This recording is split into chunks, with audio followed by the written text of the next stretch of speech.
Iyo itagira umuco nugira igihugu. Ugira igihugu, ntugira yuva, n'ufise n'iyuja. Rero icyo kibamariye ni nko kuvuga ngo igihugu kitagira ururimi. Igihugu kitagira ibyo cerekana. Ikibaho. Igihugu naco nyene kugira ngo ishobore guhura kugira gute amako arakoresha ivyerekana akaranga k'ico gihugu.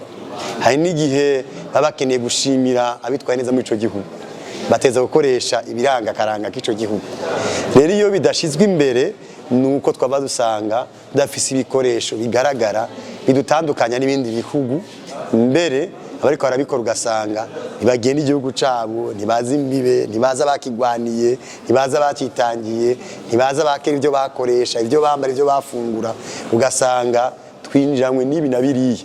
Aha rero akaranga kabwiza guhabwa iteka gakwiriye ko niko kaduha ikibanza cyo kwimva ko turi abarundi n'abarundi kazi bafise iyo bavuye bafise aho bageze bafise niba ariko baraja nukuri ntawo vyuvuka rimwe ngo yinjire yuzure ingovyi ariko buke buke bushikana musiba ku mugezi. Rero n'urugendo rwa twese duhamagaye ko yatwumviriza abagomba gushigikira gushira mu kuboko kwabo.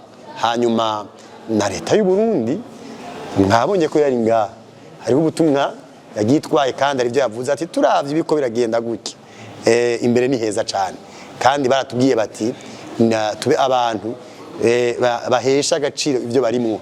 Mbe tunasaba abaza kutwumviriza baraye ivy'akaranga babishiyemo inguvu babishiyemo ishaka kugira ngo umunyakaranga yitanga ku murango no mwijoro abavugije umuduri abakinye ninde abatamvye abiyereka bashize kugaragara no gushigwa mu bibanza vy'iratiro no gusigwa bikoresho bikomakomeye by'igihugu amafaranga murazi ko basanzwe bariko ibicapo byo mu mabarabara muri bijya bitangura mu makuru basanzwe bajako ibitabo bimwe bikoreshwa mu gihugu bisanzwe bariko yandi majambo bahabwa agaciro n'inyungu ahende byo ariko barakora.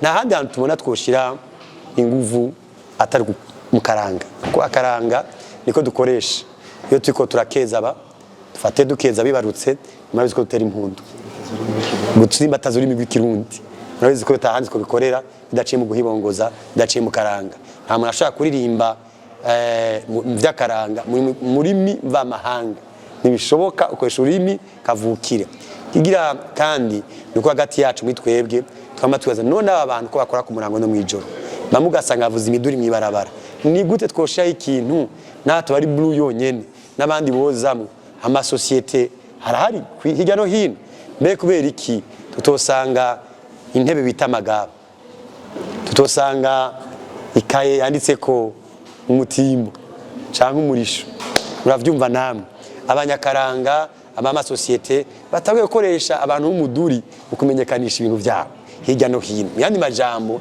ntabari twe twenyere tubijamwe duhimiriza abantu benshi binjiremo bashigire umunyakaranga na wenyene aronka ikibanza aronka izina aronka iteka